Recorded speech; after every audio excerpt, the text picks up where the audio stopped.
আসসালামু আলাইকুম এভরিওয়ান।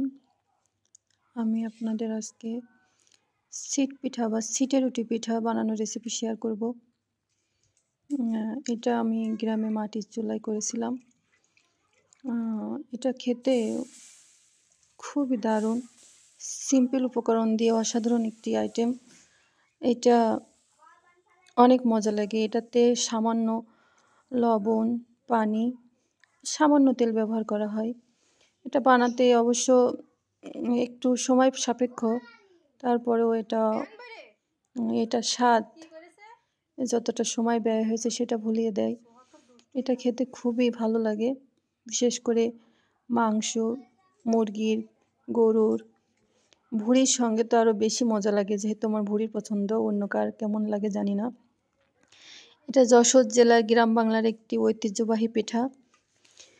এটা সাধারণত আমরা মেহমান আসলে কিংবা বিশেষ কোনো অকেশনে, ঈদের সময়, শবে বরাতের সময় এই পিঠাটা বানিয়ে থাকি। আবার অন্য যে কোনো সময় মাংস রান্না করলে আমি এই পিঠাটা বানাই। আমরা মাংস দিয়ে খাই, কিন্তু আমার বেবি আছে, একটা ছোট বেবি, ও এই শুধু খেতেই পছন্দ করে পিঠাটা। এই যে আমি এটা বানাতে তেলযুক্ত তেলওয়ালা কড়াই, মানে যে কড়াইতে সহজে উঠে যাবে তেমন কড়াই হলে পিঠাটা বানাতে আরও বেশি সহজ হয়।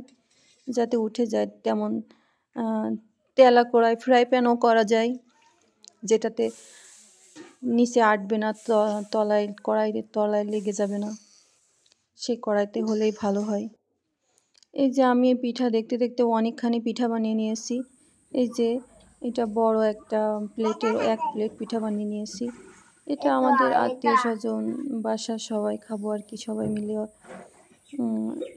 এটা মূল খাবার না, আরও অনেক খাবার ছিল। আমি এই যে পিঠা নিয়ে নিলাম অল্প একটু, 2 পিস মাংস, 1 পিস আলু নিয়ে নিলাম। আলু যেহেতু পিঠা দিয়ে খেতে হবে, তার জন্য একটু মাংসটা একটু পাতলা ঝোল করে রান্না করছিলাম। রান্নায় অত বেশি চালু না, তবে চেষ্টা করি ভালো করার, অত বেশি পারি না। এই যে দেখুন, ছিটা রুটি আর গরুর মাংস, 1 পিস আলু দিয়ে ছিটা রুটি পিঠা আমি এখন টেস্ট করে দেখব কেমন লাগে। আপনারা বাসায় ট্রাই করে দেখতে পারেন, এটা খুবই মজা। যেহেতু যারা গ্রামে আছেন, যশোর জেলার গ্রাম অঞ্চলে, তারা এই পিঠাটা চিনবেন। অন্য অঞ্চলেও এই পিঠাটা হয়, এক এক অঞ্চলে এক এক নামে চিনি।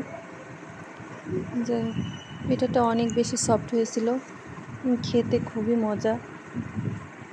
আপনারা বাসায় ট্রাই করে দেখবেন।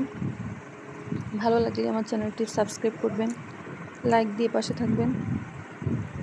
সবাই ভালো থাকবেন। আল্লাহ হাফেজ।